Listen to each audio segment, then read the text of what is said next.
Pregnant হয়েছে ভালো কথা, তাহলে এইভাবে ধৈর্য দেখানোর কি আছে? ধৈর্য না রাখলে নিজ দিয়ে বেড়ে যাইতেছে নাকি?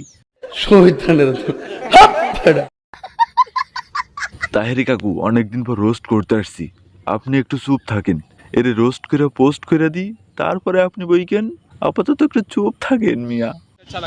বাইগান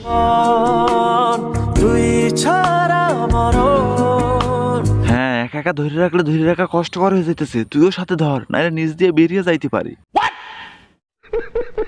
আর ক্যামেরাম্যান, তুই দাঁড়িয়ে আছিস কেন? তুইও তাড়াতাড়িকে ধর, না যে কোনো সময় নিজ দিয়ে বেরিয়ে যেতে পারে। কারণ নিজ তো 3 মিনিট 30 সেকেন্ডে। আশা করি বুঝতে পারছো।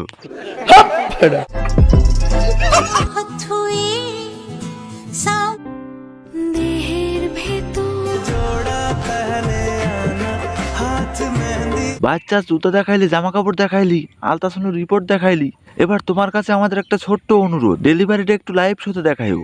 সবাই দেখে একটু মজা নিক, আর কিভাবে ডেলিভারি হয় এইটাও পাবলিক একটু জানুক। কি দেখাইবা তো?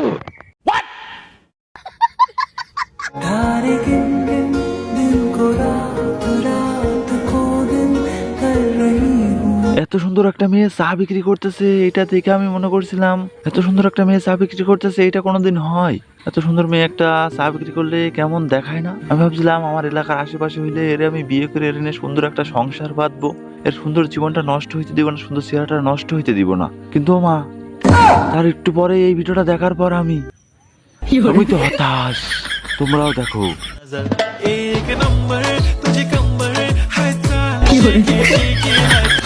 তোমরা ছেলেদের কথা বলো, আরে ধুর। আমার এই মেয়েটারে দেখার পর আমি বুঝতে পারলাম মেয়ে মানুষ অভিনয়ের জন্য সেরা রে। কি দরকার ছিল চা বিক্রি করার, আর কি দরকার ছিল আমার মন নিয়ে খেলা করার? আরে এর নিয়ে আমি কত স্বপ্ন ভাইবে রাখছিলাম, কত কিছু ভাইবা ফেলছিলাম। আরে এই ভিডিওটা দেখার পর আমি বুঝতে পারলাম সত্যি মেয়ে মানুষ অভিনয়ের জন্য সেরা রে। প্রশ্ন করো না, নারী তুমি কি পড়েছিলে? পুরুষদের চোখের হেফাজত করা ফরজ, পোশাক কোনো ব্যাপার না, ছেলেদের পর্দা করা ফরজ। পোশাক কোনো ব্যাপার না, ছেলেদের চোখের পর্দা করা ফরজ। তাহলে তোদের আর কি? তোরা ডিস্কো দেখিয়ে ঘুরে বেড়া, তোর কিছু পড়ার দরকার নাই, তোর কিছু বলার মতন আর কোনো ভাষা নাই। তোর সামনে পাইলে ইচ্ছা মতন ঝুইটা দিতাম। তুই আসলে মানুষ চিনতে পারস নাই মা।